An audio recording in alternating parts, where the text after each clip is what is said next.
Thank you for attending this program. I am grateful to Dr. Nils Romer and to Cindy Seaton-Rogers for the invitation and for the kind introduction, and to everyone at the Ackerman Center for Holocaust Studies who made this event possible. Now, I understand that it is difficult to turn our attention to another historical period when the Russian forces are perpetrating war crimes in Ukraine right now. I'm sorry, this is my, okay, that was my sound, I'm sorry. So just last Friday, we saw empty prams lined the main square of Lviv to commemorate the children who were killed in the war thus far. We see images, read stories, watch clips of Ukrainian children huddled in bomb shelters. One recording showed a 7-year-old girl, Amelia, singing a song from Disney's Frozen in a Kyiv bomb shelter. Amelia said that her dream was to be a singer. In that moment, she was looking to the future. This was also her coping mechanism. Children brought some of their prized possessions into the bomb shelters, such as toys and books. These items keep the children occupied, give them some solace, and connect them with their former lives. The children's sense of safety and security have been suddenly crushed. And in a few more calm moments, some children are able to exit the shelters. But to what? One haunting image that circulated in the media showed a girl sitting on a swing in what used to be a playground just a few weeks ago, and now was a destroyed space. So perhaps speaking about and learning about how children coped during the Holocaust can give us insights into how young people use their limited agency and what kind of survival strategies they employ in extreme situations. And by agency, I mean a child's capacity to make decisions with all the restrictions and to take action. And I mentioned strategy, and while strategy implies some sort of a plan, during war and humanitarian crises, survival strategies have more to do with ways of trying to stay alive rather than an elaborate plan. So we will begin with the story of Pinchas Feinwachs, who was 9 years old in March 1941, when he, his two siblings, and their parents were forced into the ghetto in Krakow in German-occupied Poland. They were among the fewer than 10,000 Jews out of about 20,000 Jews in Krakow at that time, who received permission from the German authorities to move into the ghetto. So you heard this right. So in order to enter the ghetto, in the beginning stages when the ghetto was created, Jews had to obtain permission from the German authorities. All other Jews were ordered to leave the city. Many years later, Pinchas, then called Paul, recorded an oral history. He reflected on his situation and emotions in March 1941. He said, "And that's when I felt that we were put in a cage. And as a child at that time, I was very not comfortable." So moving into the ghetto was a formative event in his life. It stigmatized Paul as being different. Suddenly, he was geographically and physically isolated from his home, his neighborhood, and social and family networks.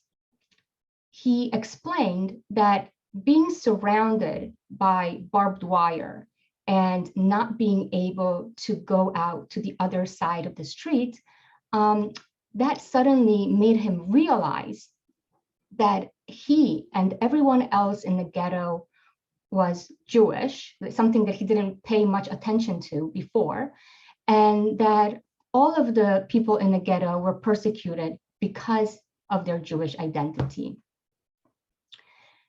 Paul was among the 2,500 Jewish children, about 2,500 Jewish children under the age of 14, who lived in the ghetto between March 20, 1941, so the deadline for moving into the ghetto, and March 14th, 1943, when the German authorities liquidated, dismantled the ghetto. And of course, this month marks the anniversaries of these two major events in Krakow. As a way to commemorate them, I would like to focus on what we know about the youngest residents of the Krakow Ghetto. In particular, I would like to focus on how Jewish children understood their new living space and how they coped and what survival strategies they engaged in. Doing so our focus on these coping mechanisms and survival strategies will hopefully offer more insights into young people's agency and in shaping their responses to persecution. But I think we have to start, why is Kraków significant? This was the city with the 4th largest Jewish population in Poland on the outbreak of World War II. So of course, this was a city with a city of major importance for Jews in Poland. During the war, it became the capital city of the general government. That means areas of Poland that were occupied by Germany. Kraków was also the capital of the German-created Kraków district, one of 4 districts in the general government until August 1941.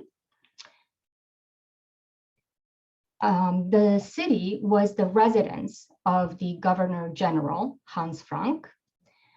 And you see here on the map in the square, that's in the yellow square, that's the approximate location of the Wawel Castle, historic Wawel Castle, where Hans Frank resided in Kraków. The area in blue, that's the former Jewish district, Kazimierz. So you see the proximity to Wawel. And then the rectangle, that is the area of the ghetto. So Hans Frank, the Governor General, wished to make Kraków into this representative city without Jews. He ordered an expulsion of Jews between May and November 1940, but that was not the success that he had expected. So on March 3rd, 1941, the governor of the Kraków district ordered the creation of what the German decree called a Jewish residential district. That was a deception. The residential district for Jews was actually an enclosed and guarded area in which Jews were forcibly concentrated and isolated, secluded.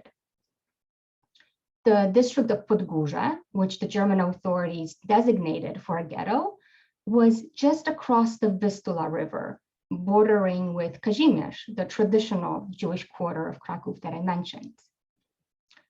Some Jewish children had relatives in Podgórze. They used to visit their grandmothers, their aunts, uncles. But to most children, this was a rather unknown place. It was completely new to them.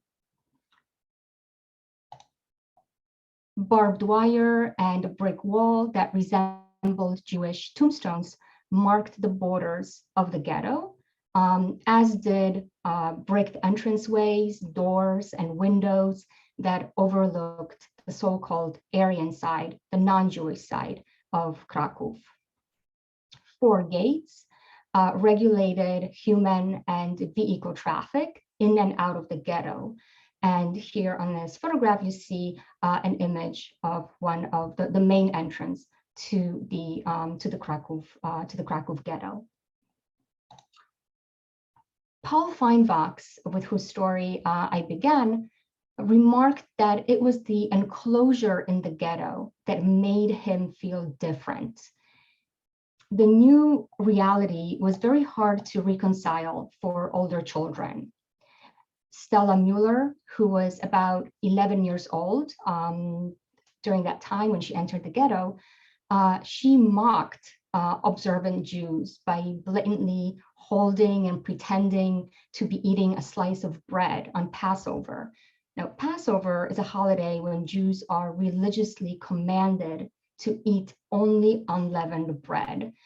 So this was her kind of resistance protest against being grouped with people with whom she believed she did not belong. Stella really detested the Yiddish that she heard on the streets. She was annoyed by Orthodox boys who, to her, flaunted their identity, their Jewish identity, by keeping their side curls. She distanced herself from the religion that, to her, warranted an inferior status.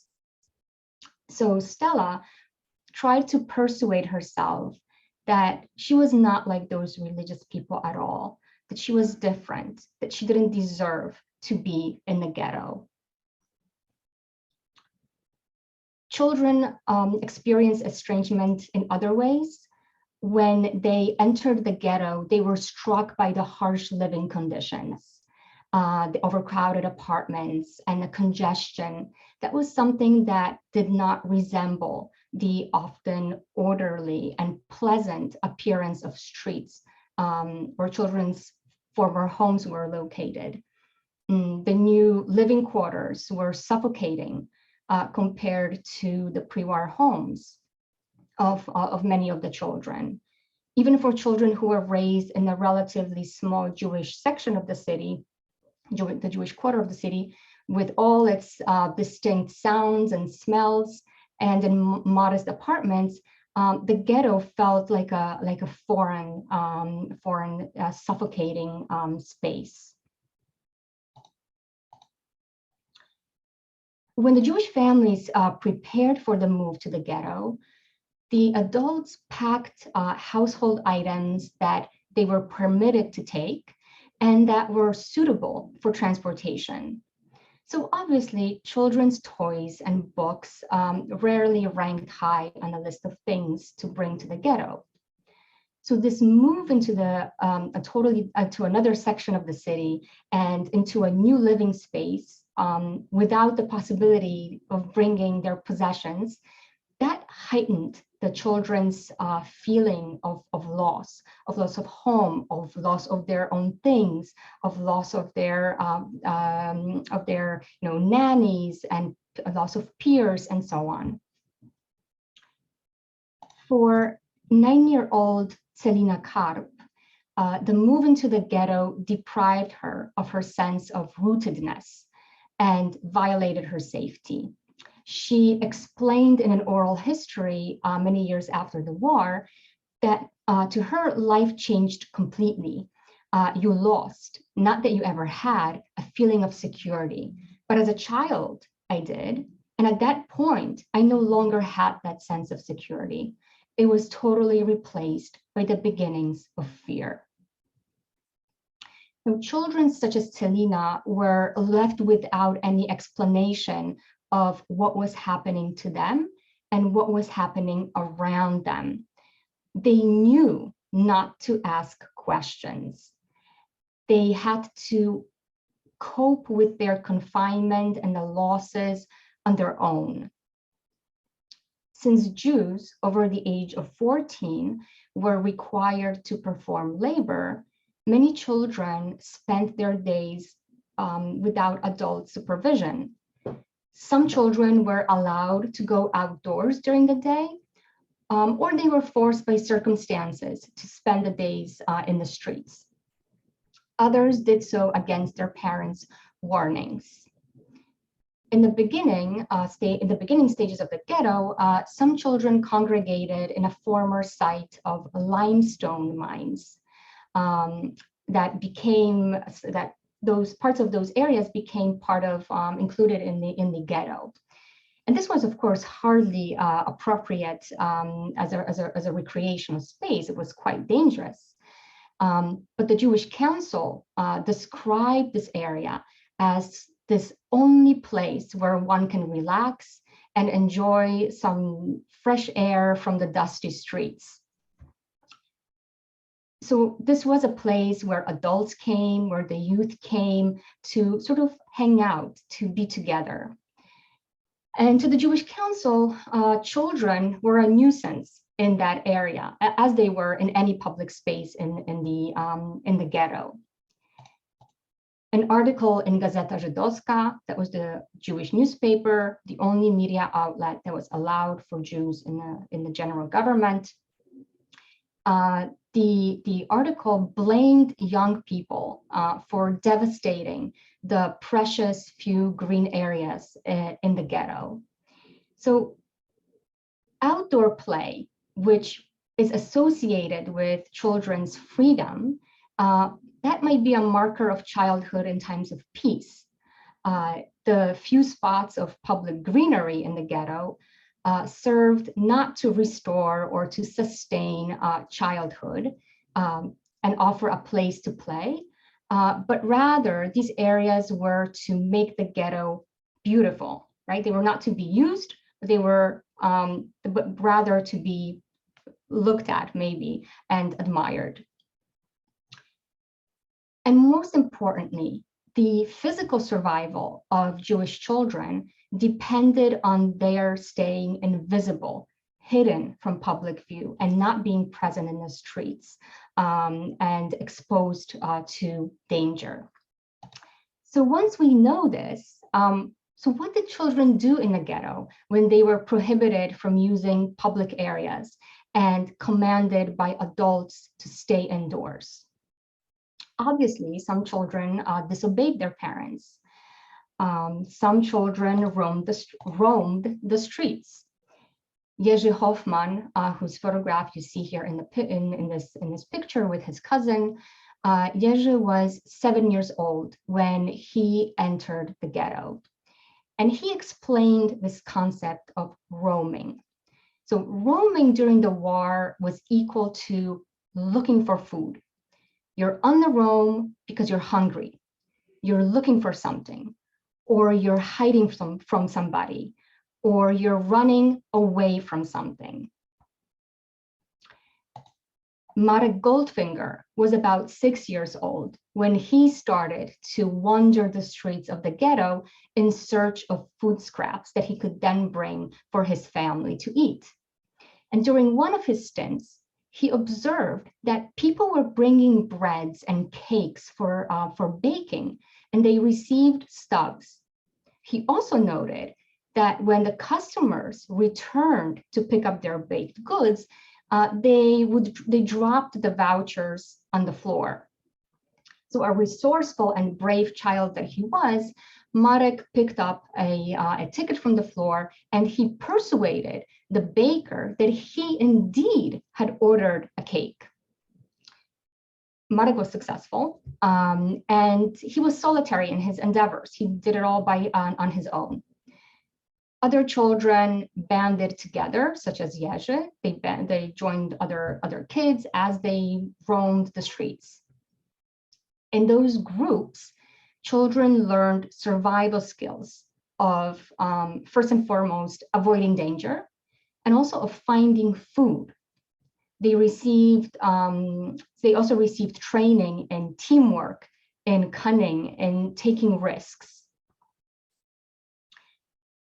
Joining such roaming groups gave the children a sense of belonging and expression of their identity as children, as young people. It also allowed them to form friendships. This was quite exceptional in the ghetto. Children were usually bound to their homes, and they had few opportunities to connect with their peers other than with their siblings or with children that lived in the same space. Some children had friends from their pre-war lives, and such relationships established a sense of continuity for children. For those who were able to have a friend, friendship served as a coping mechanism in that it helped to maintain some sort of normality. Children spent time with their friends, being together, creating rituals, and also assuring themselves, learning from each other, and also assuring themselves that the situation they were in will end. Another role of friendship in the ghetto was that friends served as source of information, as they do in times of peace. Friends assumed a greater role in the ghetto, where, as I mentioned, children were left to their own devices to understand the changes occurring in their lives. Raymond Liebling, who is today known as the famous film director Roman Polanski, was about 10 years old when he became friends with an older boy by the name of Pavel. And as Roman reflected on his experience in the ghetto in a memoir that he wrote many years after the war, he wrote about Pavel as being his joy, his first companion, and sort of compensation for existence in fear and in confinement. Roman described that from his friend, he learned about objects of daily life, about how the world functioned. So something that he would have learned from his parents and teachers in times of peace. In addition to forging friendships, children employed coping mechanisms that are natural for people their age. They played. In this way, children focused on ordinary activities and were able to process their experiences and emotions. Older children played games that they knew from before the ghetto, such as hopscotch and soccer. One girl, Amelia Heller, who was 9 years old when she entered the ghetto, she explained that children played on the streets because the houses were so crowded. But she emphasized in her testimony that yes, they played. We as children played. That was an important memory for her. So of course, children had limited items to play with. And these items were some toys that the children brought with them, but also parents used their ingenuity to make toys for their children out of rags or scraps. Toys were also acquired from possessions of the deported Jewish families. So those children who stayed in the ghetto played with toys that belonged to the deported children. So why do I focus on toys? Why was that significant? So toys established for the children a sense of ownership and connected children with their pre-war lives and memories. Toys also had the power to distract children and offer comfort. In this way, the toy served as a sort of a coping tool for children in the ghetto. So while many of the children's friends were disappearing, being deported in actions from the ghetto, children still dreamed about their futures. Frances Immergluck, who was about 12 years old when she entered the ghetto, she recalled many years later that we used to fantasize with the girls my age. We used to fantasize that when we grow up, what we would do and where we would go. So dreaming and being together offered Frances and her friends a temporary refuge from reality and oriented them toward the future, something they believed that they had. Some children not only fantasized, but they tried to create experiences for themselves based on what they knew from before the ghetto.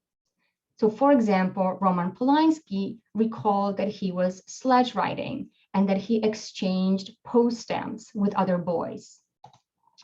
Roman was fascinated by cinema, and he recalled that he approached the barbed wire to look at German propaganda films that were screened for non-Jewish Poles on the other side of the fence. Now, he was not the only one to do that. There were other children who also came up to the fence to look at the propaganda films. Marian Kwasniewski was about 6 years old at that time, and he was enchanted by the moving image. And in his testimony, he explained that the propaganda footage was his only source of entertainment. So for children like Roman, like Marian, these films offered a temporary mental escape and served as a form of contact with the outside world. For some children, the ghetto, although it was technically a sealed area, it was still a permeable place. This allowed some children to cope by exiting the ghetto for a moment of respite, for fun. Maurits Sternlicht was about 13 years old when he first slipped out of the ghetto.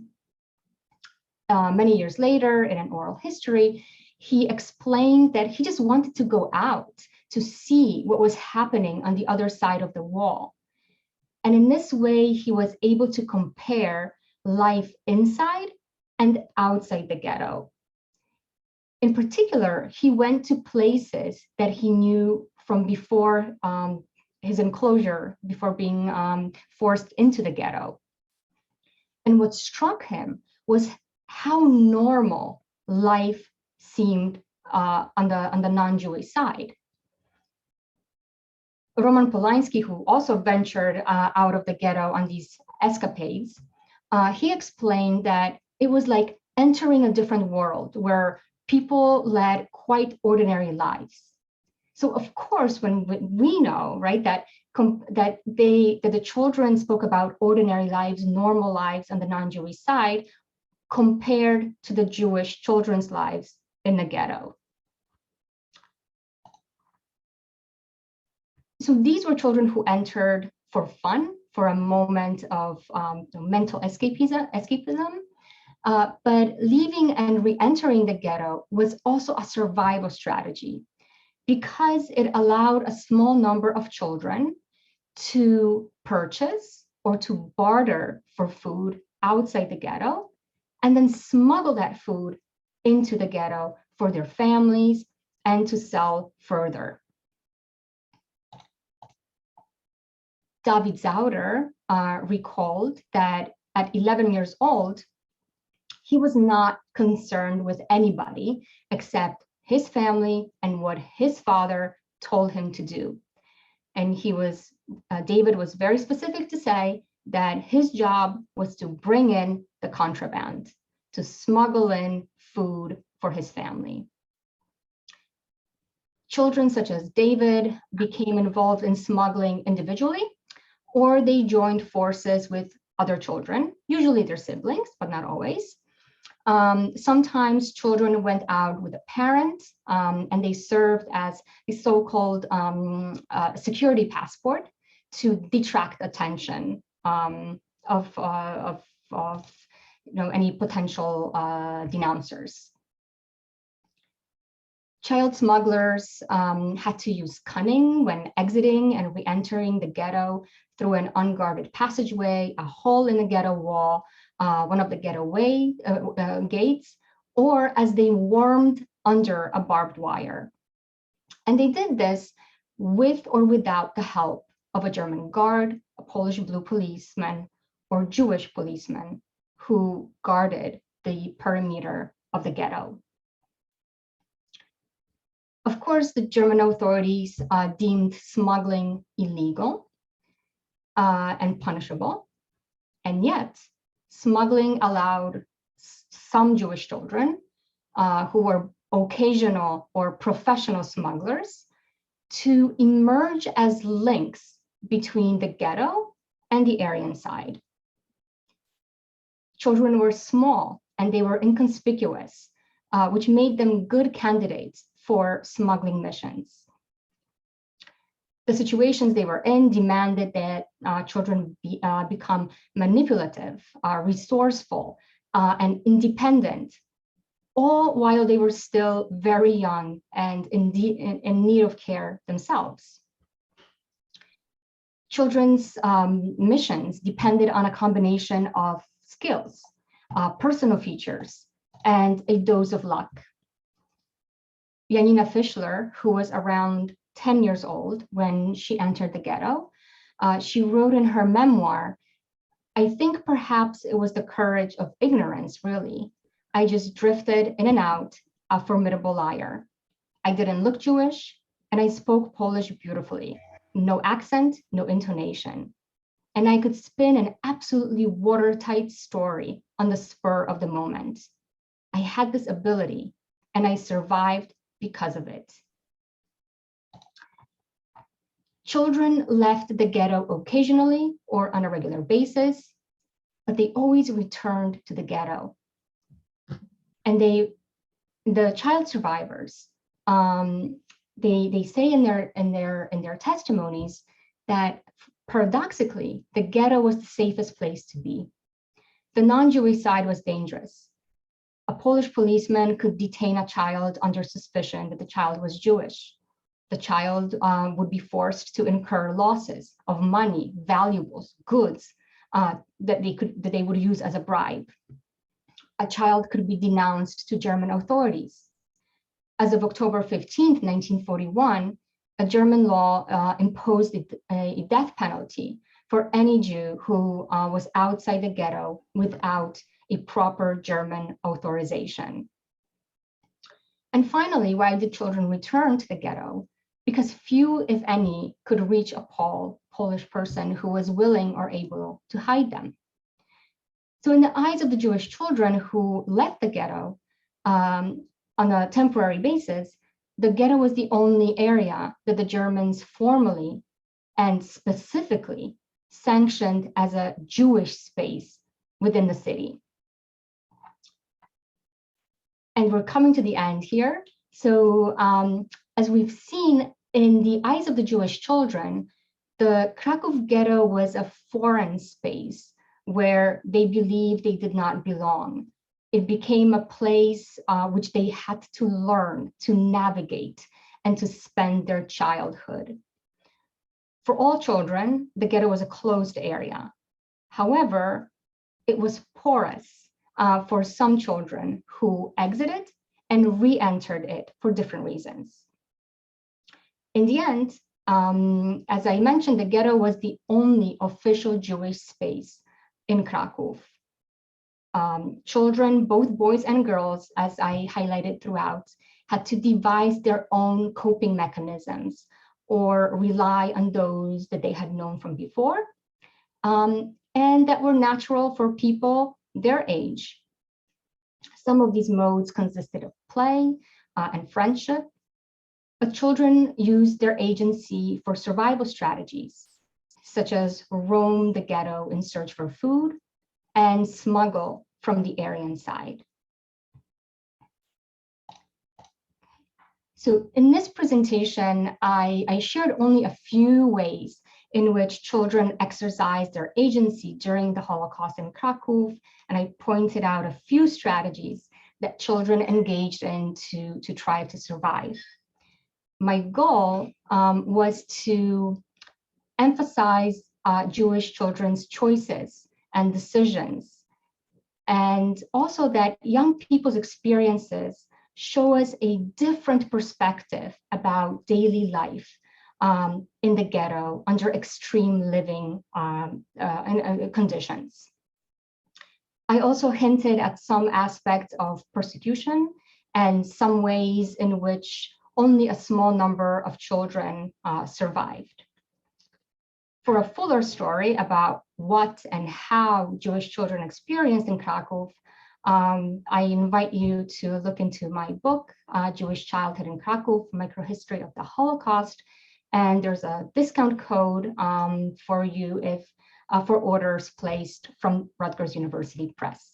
So thank you so much for your attention, and I hope we can engage in some discussion and questions. Thank you so much for that very important talk, giving us this perspective about what happened through the eyes of children. I know that there were unfortunately a lot of people who were not able to join us tonight due to the severe weather that we're having here in Dallas. Among them, my director, Dr. Niels Romer. He did message me, however, and asked me to ask you about your subtitle, A Microhistory of the Holocaust. Can you talk a little bit more about what you mean by that and why you chose that approach? But before you do, I just want to remind everyone to please utilize the chat and post any comments or questions that you may have.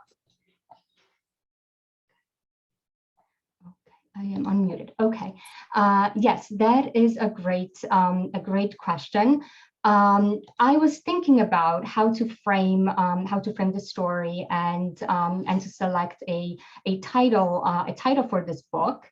And in the end, the research that I did turned into a microhistory of what Jewish childhood entailed during the Holocaust in Krakow, and what does that tell us about how the Holocaust occurred in Krakow more broadly. So microhistory, of course, is about scale. We sort of zoom in on an event, a person, a community, an object, some phenomenon. And a microhistory lens allowed me to focus on the local history of Krakow by tracing the functions of the city and their consequences for Jews, for Jewish children in particular. It allowed me also to look at individuals and groups that tend to be marginalized in more general studies. So here we have a focus on children. Okay. I'm not seeing anything in the chat just yet, but again, like I said, we don't have too terribly many people. I do see Dr. Gonzalez Corona has unmuted himself. Did you want to say something, Dr. Gonzalez? Yes, thank you, Cindy. And thank you so much, Dr. Sliwa, for a great presentation. I have a question. You did mention agency and also the period in which the children stayed in the ghetto as formative, which made me think that this experience somehow outlived those years in the ghetto. How can we think of formation in the ghetto and the life after the ghetto in terms of what the experience that they went through and issues of agency, how that marked their lives after the ghetto? Thank you for this really great question, very important one, because yes, there was a formative experience. The ghetto was a formative experience for those children who entered the ghetto. Not all children, not all Jewish children were forced, they were forced into the ghetto, but not all of them entered the ghetto because they went straight into hiding or living under a false identity in Krakow or outside Krakow, and some children were expelled from Krakow. So there were children who never entered the ghetto. But it was a formative experience in that it was the first time where they were isolated, where they experienced immense losses, being cut from separated from their families. Not all families could move in together to the ghetto. The conditions inside the ghetto, being crammed in these, there were 288 buildings, from what I remember, in the ghetto, a little over 2,000 apartments, and over 3,000 rooms. And we have throughout the existence of the ghetto, were 25,000 Jews, passed through the ghetto between 1941 and 1943, and the ghetto kept shrinking after each action. So of course, the living conditions were not, were shocking to the children. Also, the actions, the violence that was taking place in the ghetto was something, of course, that the children, that was completely new, something they did not know before.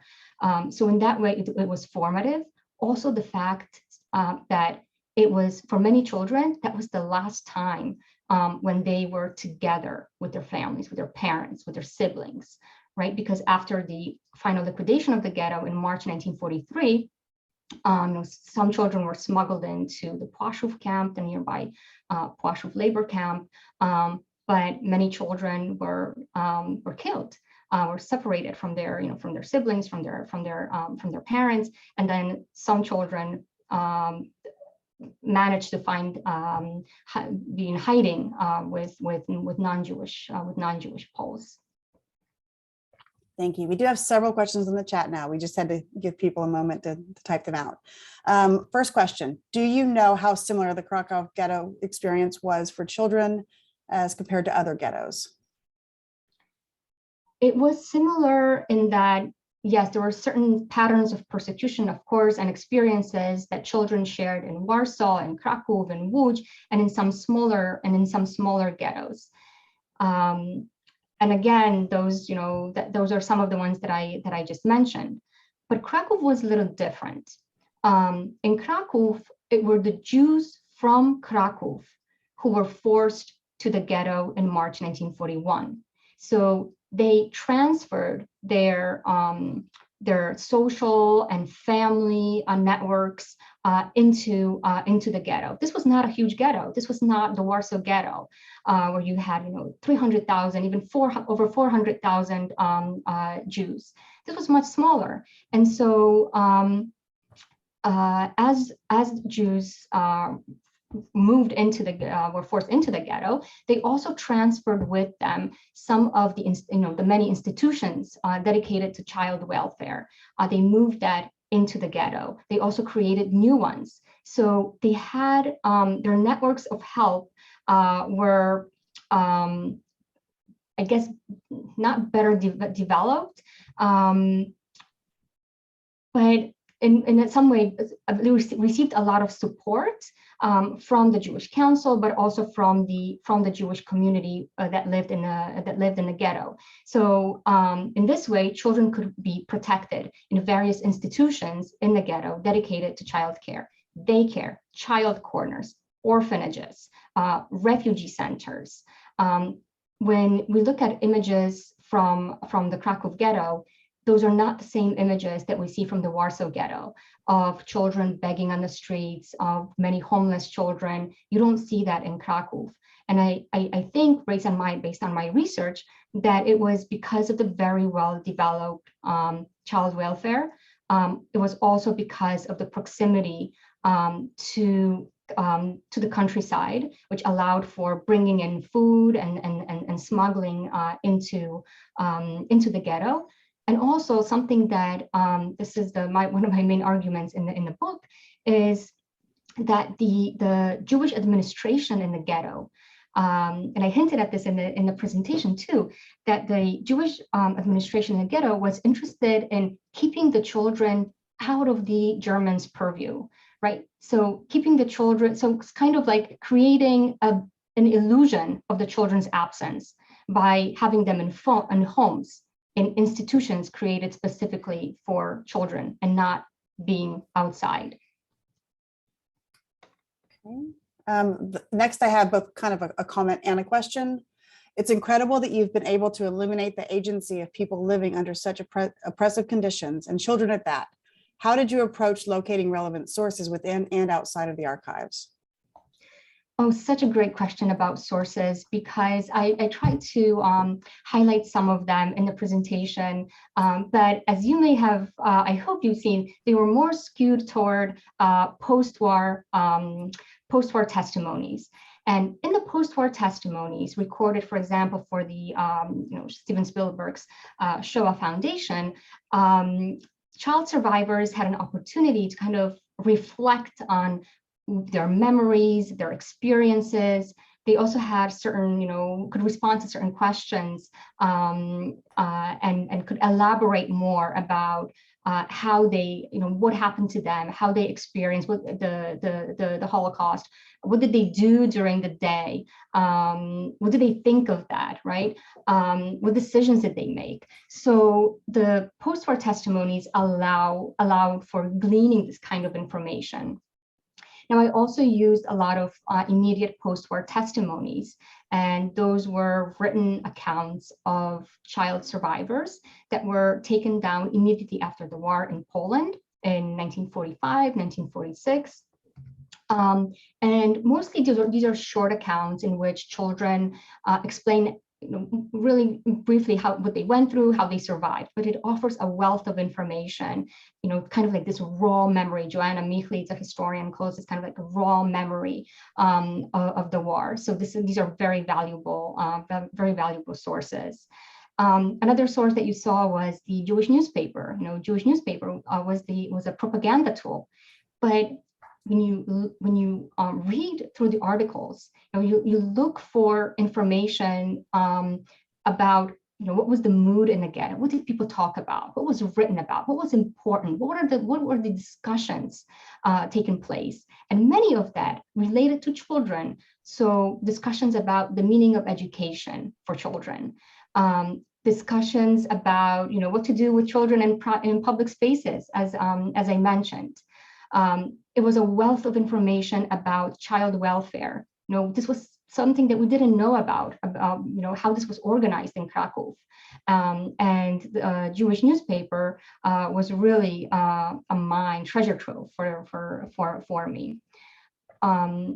So these are some of the major ones, major sources. There were many others, of course. To piggyback off of that, I've got another question. How did the personal testimonies of the children guide or influence your research? And did it help that they were younger survivors? What a great question. And of course, it's, as I was reading through the accounts and listening to testimonies and speaking with survivors, because I also recorded oral histories of survivors and interviewed them. So of course, I was interested in the patterns and some of the threads that were similar across different various survivors, but also things that differed. And so the first question, Cindy, that you asked about microhistory, when you use a microhistorical lens, you can talk about something that doesn't quite fit in. You can examine that more closely.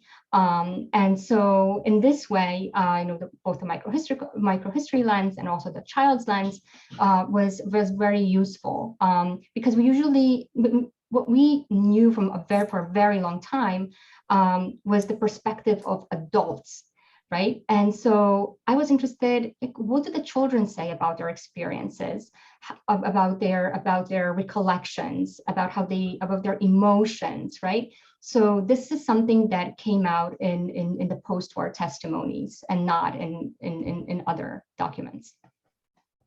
Right. Dr. Biskupska has a great question. I think that not too many people shed light on, so I'm glad that she asked it. I have a question about the differences between religious and assimilated secular Jewish children and were there childhood friendships between the groups? Did language form a barrier in the children's friendships, or did Yiddish and Polish-speaking children interact in Krakow? If so, in what ages? Okay. That is a wonderful question. And I will say this, that many of the if not most, I will risk saying most of the Jewish children in Krakow received secular education, especially girls, but boys as well, unless they were religious, Orthodox, Hasidic, then they went to religious Jewish schools. But even in the Hebrew school in Krakow, children learned in Polish. So Polish was their language. often it was their only language. So language did not pose an issue in any of the testimonies that I examined. However, this is the bias, right? So of course, who gave testimonies? Whose records do we have? We have records of children who survived, and they survived because they were in hiding, and we know what was required to go into hiding, or they lived under false identity, which meant they had to speak, as Janina Fischler noted, right, in the quote, they needed to speak Polish, have a certain look, and so on. So, but going back to the question, no, language did not pose an issue. In terms of social, assimilated secular, I have not found that. This does not arise, and I wonder if it's because children don't perceive themselves versus religious, non-religious. They're children, right? They're of the same age. They live in the same apartment or room, and so they play together unless the adults tell them they can't play together for any reason. Okay, and I want to be mindful of the time, and it's almost 8 o'clock here. So we do have time for just one more question. So in my studies of Teresian, I found individuals like Friedel Dicker Brandeis, who taught the children art while they were imprisoned. Did you find similar situations here? Were there educators or others who tried to add an element of normal life to the children's, sorry, the text on my screen is tiny on my laptop. Or others who tried to add an element of normal life to help the children cope, if only for a moment? Another wonderful question, very important one. And so there were some efforts in the Krakow Ghetto to educate children, and those were secret classes.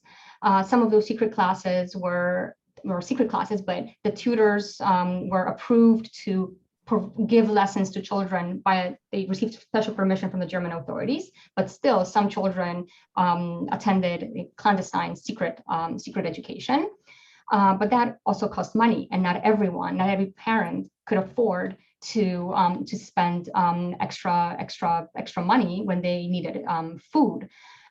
So not all children received education.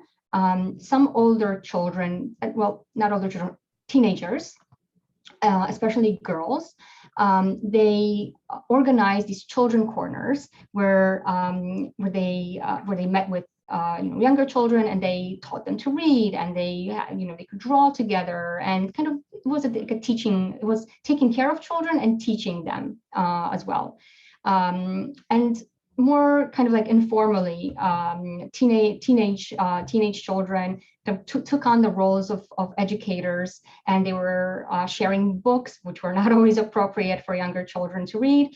But there was nothing else, so that's what the children had. There was no school in the Krakow Ghetto. The German authorities they approved a school, but they said the Jewish Council needs to organize it. And of course, this was not a top priority when the population in the ghetto was fluctuating, and when the Jewish Council didn't have enough funds. And also the Jewish Council was not interested in 1941 and going into early 1942 in gathering children in one place in a school and registering them. That was dangerous. It was a dangerous thing to do. Perfect. Thank you so much. Just to let everyone know, and I put this in the chat earlier, but this is being recorded, and I will get this distributed via our website and our newsletter soon. So thank you all very, very much. Thank you so much, everyone. Thank you.